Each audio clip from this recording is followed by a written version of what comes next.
Это не требует больших финансовых затрат, вот именно эти консультации, да? Видеоконсультации. Да, видеоконсультации. Мы с вами привыкли, что телемедицина это вот такая серьезная глобальная, вещь, ситуационный да, центр ВКБ, да, который стоит очень больших денег. Это вот эта вот сама телемедицина настоящая в ДРКБ.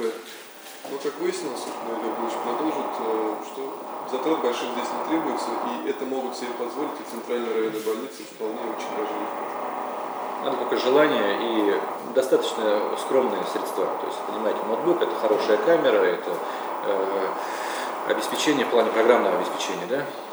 Сейчас интернет проведен практически во все больницы, благодаря республиканской программе информатизации, оптиковолокно подведено во все лечебные учреждения. Достаточно закупить Wi-Fi роутер, достаточно поставить абсолютно недорогой ноутбук, веб-камеру хорошего разрешения. И можно любого пациента консультировать и с Камским детским медицинским центром, и с детской больницей, с перинатальным центром, и с РКБ, и с ДРКБ. Пусть это будет неполноценная телемедицина, без возможности записи, да, этого всего диалога, но в любом случае можно продемонстрировать пациента, в любом случае можно продемонстрировать его параметры, доложиться в состоянии и корректировать тактику лечения. И это играет очень большую роль в успокоении родителей.